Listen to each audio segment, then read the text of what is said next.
It's like I said, if you're in Omaha, Nebraska, to get to the tornadoes and the website, now you could get 10 companies, 20 companies to quote your, and everybody, 20 of them probably give a price on the Omaha too. And here's what you got, Shorty and I not having a love fest here, but we respect each other. We're in the same, we do the same thing, we do the same thing. Right? The question was asked a minute ago, and by the way, Thurston Hughes was founded in 1905. Shorty wasn't with them at that time. Some of them may think so.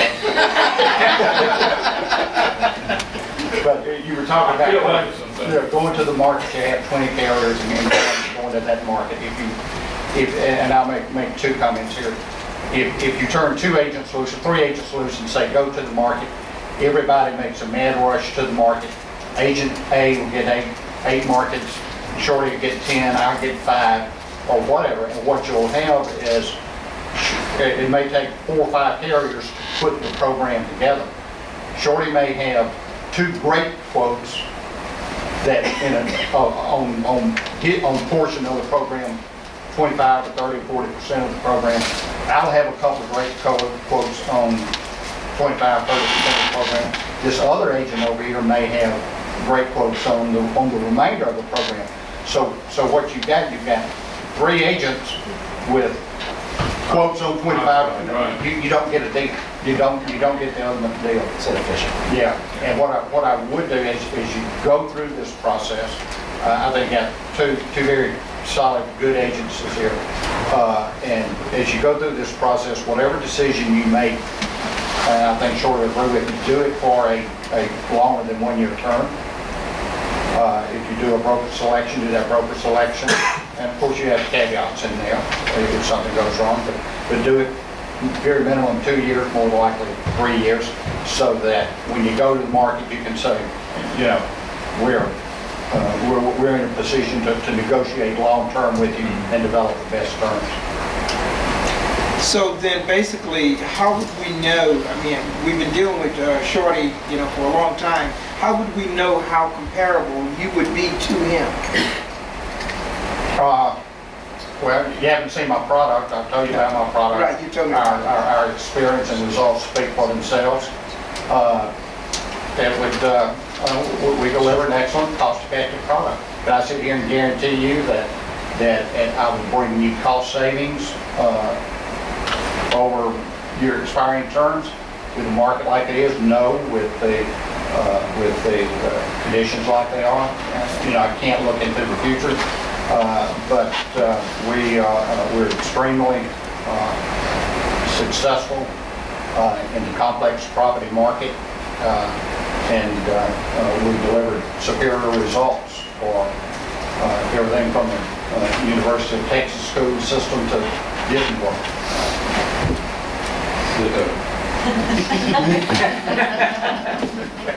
Well, thank you. We appreciate y'all coming.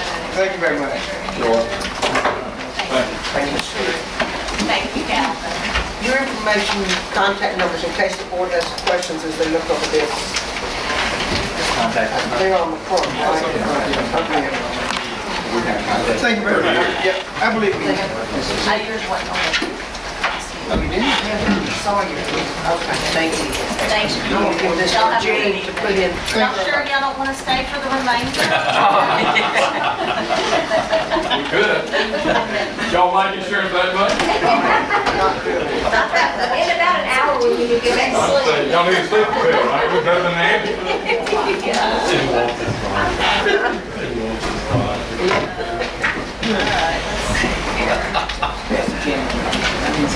Okay, I think I gained a better appreciation for information. All right, the minutes, do I have a motion to accept the minutes? Motion. Oh, wait a minute, where's second these, right? She came back in. Okay, and you did make that note that Sandy removed herself prior to the discussion, okay? All right, motion for acceptance of the minutes. Second? Second. All in favor? What about the change in announcement? Yes, in the minutes, it did say that I had opened the meeting Jean did change that. Tim opened the meeting, and then I did not chair the meeting. So those were changes that Jean made. So these are the ones that we're signing as official. So all in favor? All opposed? Do I have a motion to accept the consent agenda? Motion. Second? Have a motion. Discussion. Any discussion? All in favor? All opposed? Do I have a motion to accept the student acceptances and releases? Motion. Second. Discussion? All in favor? All opposed? Do I have a motion to adopt the 2012-13 calendar as amended? Second? Second. Discussion? All in favor? All opposed? Do I have a motion to accept the resignations and retirements as presented? Motion. Second? Second. I tell you, those are two long histories of people in our school district that will be missed. All in favor? All opposed? Yes, the recommendation. Do I have a motion to accept the recommendation for the part-time school nurse? Second. Discussion? Is any good? 20, is that what we've been doing? Yes, that's the same. All in favor? All opposed? Under information, update on the CDL loan appeal? I'll start, and Jana, please jump in. We received a letter from the Office of Inspector General that their audit that had been ongoing, we had told you about it.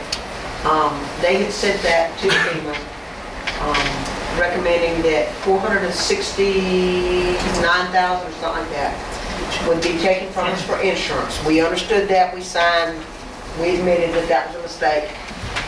No, I'm sorry, this is CDL, I'm thinking of OIG. We have several appeals going on. The CDL loan, we got over $4 million right after the storm. We were told in the beginning to draw down everything in the first year or so. And we were told it would be forgiven. Y'all did the past, all the other states that had CDL loans after disasters, it was forgiven. We drew it down, they told us to draw it down only as needed. A few districts drew it all down the first year. We were told not to do that because you're only supposed to take what you need. When you have evidence of a shortfall, you draw it down. We drew it down over a 3 years period. And we were told they only forgave after they came in, and this was over a year ago. Mr. Harvey talked to y'all about the fact that they only forgave, what, about About half of it. about half of it. We borrowed a little over $1 million. They only forgave half of it. We had an appeal asking for the rest of it to be forgiven. Thought that would be forgiven. It was not. They denied the appeal. So we have the 2.3 that we owe, correct? We've been taking up money in a note that was placed on, remember last summer you increased that amount to cover that payment. And Jana, would you go from there? Because when we was denied, Ms. Green started working with some other business managers to see if we had any recourse. So, Right. I met with the business managers from Biloxi and Ocean Springs. They both are in the same boat that we're in, trying to have some more of the loan forgiven or completely forgiven. And they were more successful than we were. So I met with them to see what approach they took.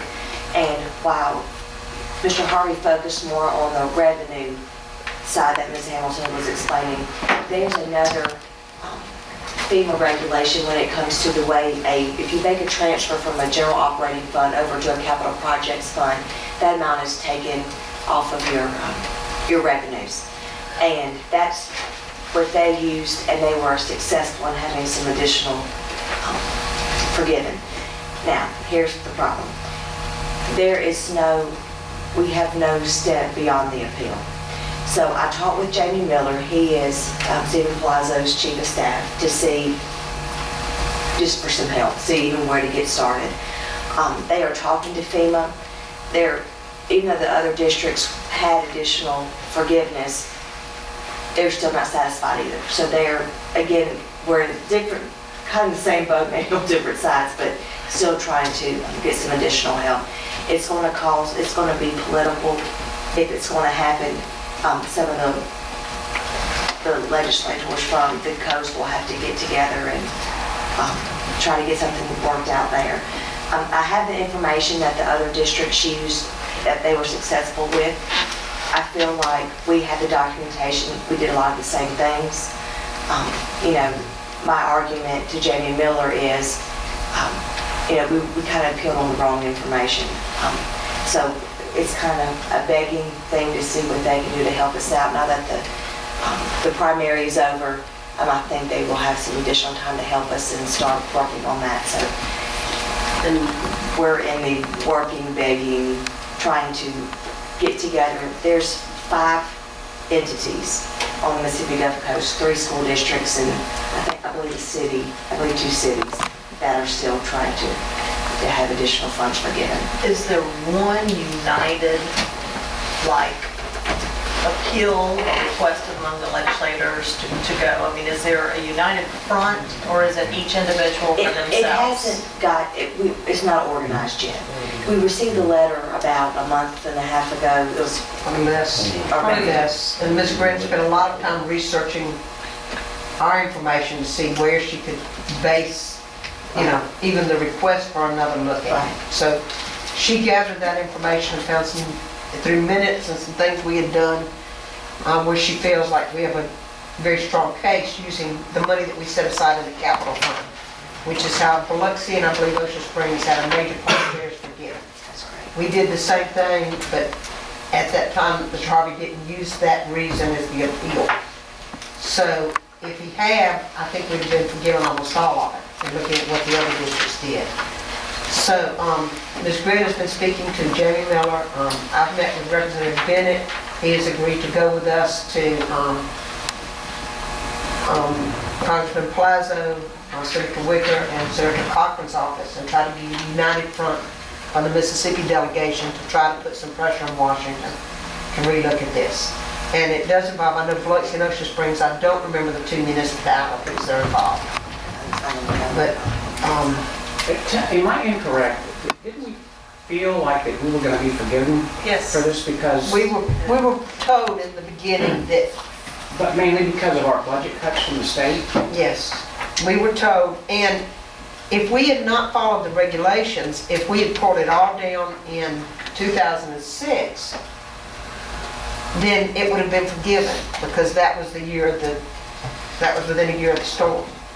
But those of us who followed the regulations, what they told us is you don't pull it down till you prove the shortfall, you can only pull down that amount. We feel like we were, It appeared in the way that we drew it down through the 3 years that our revenue stream stayed somewhat consistent.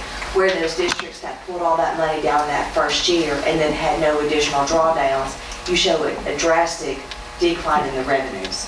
And that's how, and that's why they were But forgiven. weren't we explaining something like Governor Barber at the time was going to use that against us, and any further monies that we would have gotten, something like that? Is that same pool of money? they had told us that CDL loans have always, through history, been forgiven anytime this has happened. In the United States, we had a disaster, and they said with the disaster of the magnitude of Katrina, it would be forgiven. It was used to make us whole from the loss of revenue.